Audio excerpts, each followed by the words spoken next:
Good morning all of you. हमारा topic चल रहा था 1789 की फ्रांस की क्रांति। हम लोग 1789 की फ्रांस की क्रांति में चर्चा कर रहे थे।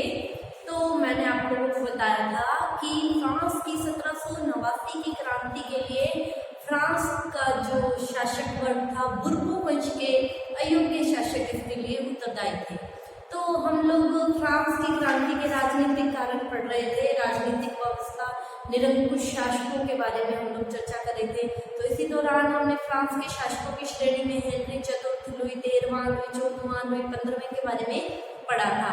आज हम लोग लुई 16वें के बारे में पढ़ेंगे।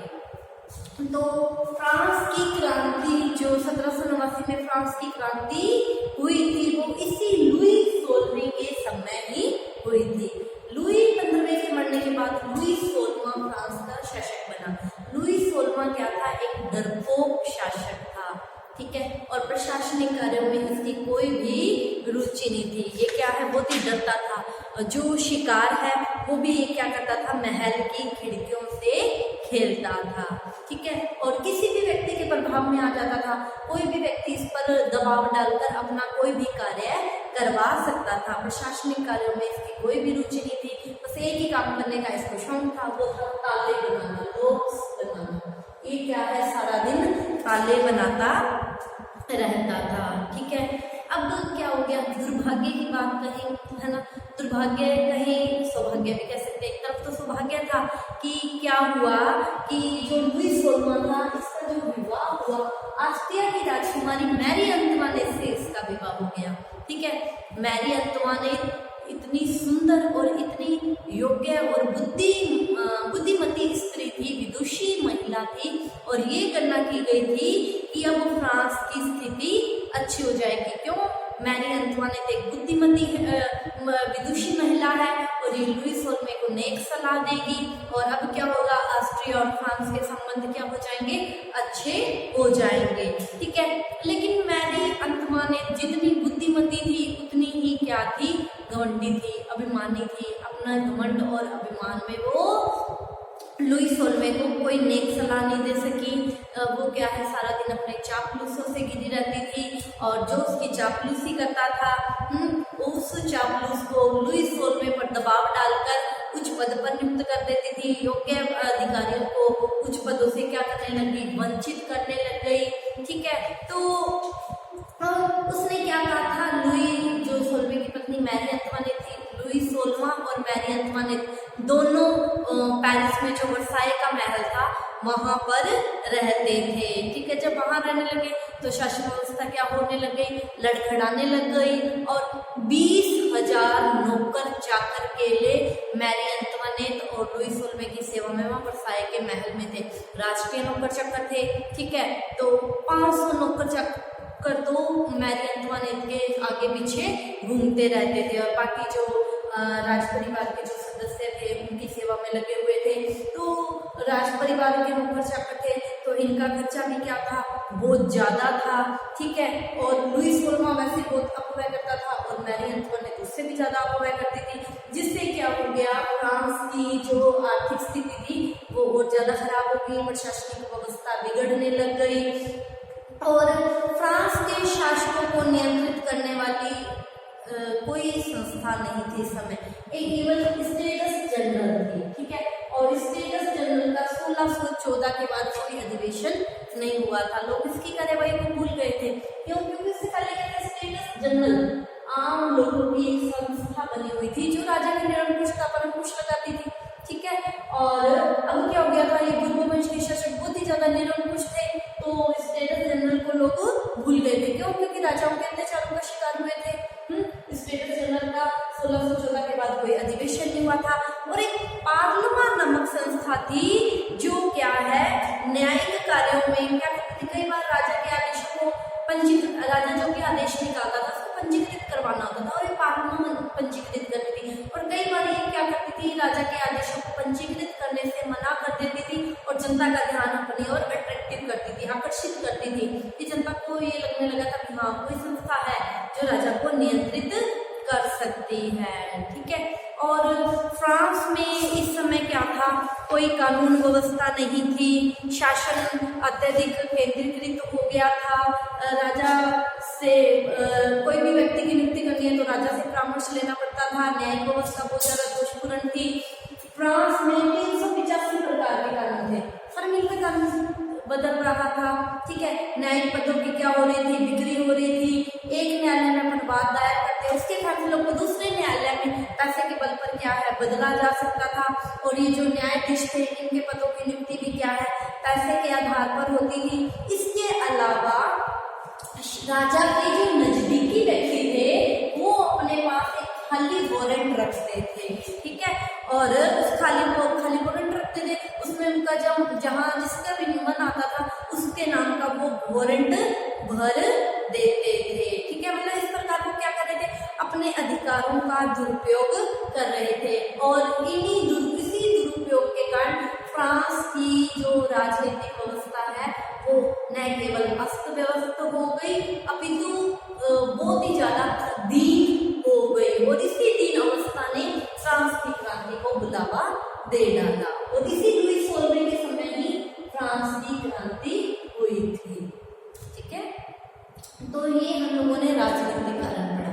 अब हम पढ़ेंगे सामाजिक कारण। देखो बहुत सारे इतिहासकारों का यह मानना है कि फ्रांस की जो क्रांति थी वो निरंकुश शासकों के विरुद्ध नहीं बल्कि जो सामाजिक असमानता थी उसके कारण ये फ्रांस की क्रांति हुई थी।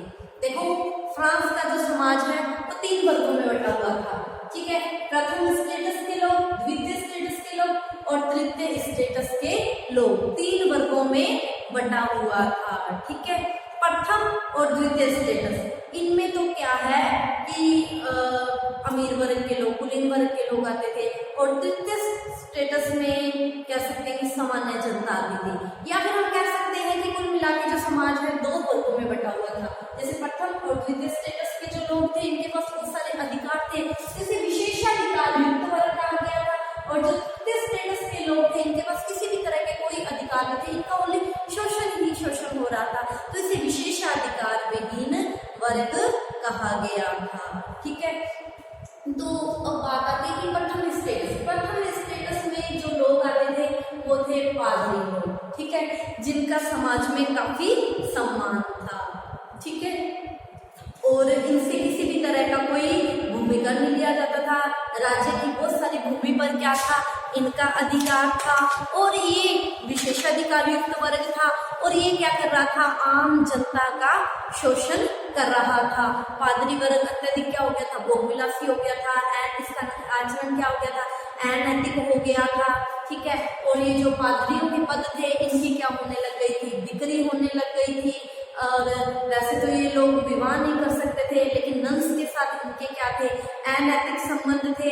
और क्या होने लग गया था, जो पादरी थे अशिक्षित पादरियों की नियुक्ति भी होने लग गई थी। मतलब कोई पादरियों को नैतिकता के कार्य में कोई रुचि थी, इनका जीवन बिल्कुल अनैतिक और भ्रष्ट हो चुका था।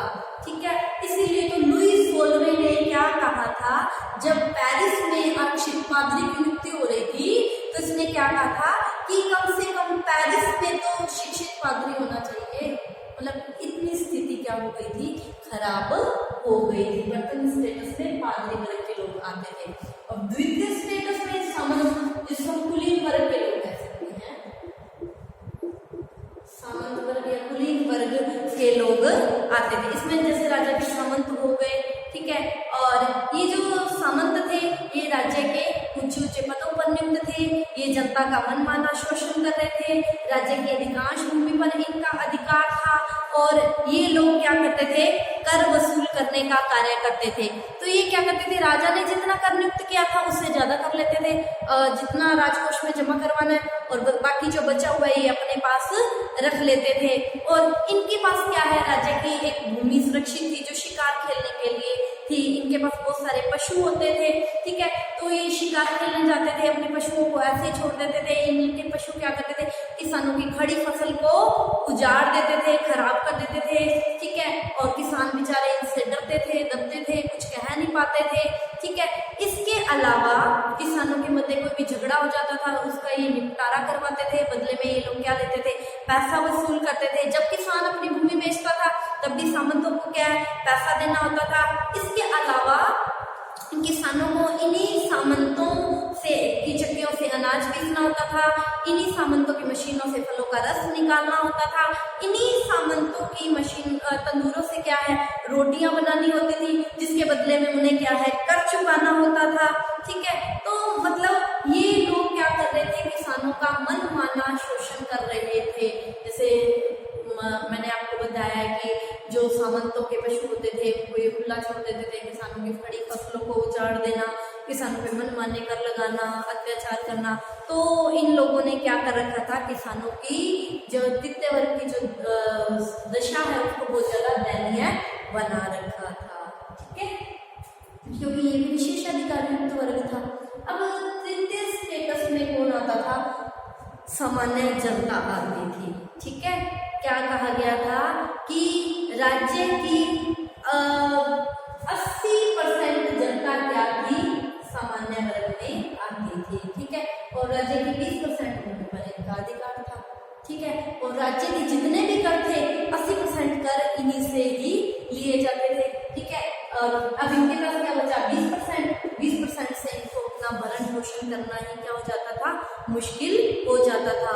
और इनको प्रथम स्टेटस और द्वितीय स्टेटस के लोगों को बहुत सारी सेवाएं देनी होती थी, और ये जो प्रथम और द्वितीय स्टेटस के लोग थे इनसे लाख बाग बेड़ बेगार लेते थे, इन पर निर्मम अत्याचार करते थे। इनकी स्थिति क्या हो चुकी थी, बहुत ज्यादा खराब हो चुकी थी। ठीक है, इसके अलावा मध्यम वर्ग के लोग थे। मध्यम वर्ग के लोगों के पास क्या था, पैसा नहीं था लेकिन बुद्धि थी। ठीक है, और ये अपना मानसिक श्रम बेच के अपना भरण पोषण करते थे। जैसे वकील है, डॉक्टर है, शिक्षक है, ये मध्यम वर्ग के पास आते थे, मध्यम वर्ग में आते थे। पैसा नहीं था, बुद्धि थी। ठीक है, बुद्धि होने के कारण ये, लेकिन समाज में प्रतिष्ठा नहीं थी। बुद्धि थी, विवेक था, लेकिन समाज में प्रतिष्ठा नहीं थी। ये लोग क्या अपने सामाजिक समानता चाहते थे। इसीलिए प्रथम और द्वितीय स्टेटस के लोगों को जो अधिकार मिले हुए थे उसके खिलाफ इन्होंने विद्रोह कर दिया, जिससे फ्रांस की क्रांति अवश्यंभावी हो गई। ठीक है, तो ये हम लोगों ने सामाजिक कारण पढ़ा, कल हम लोग आर्थिक कारण पढ़ेंगे। आज इतना ही। Thank you.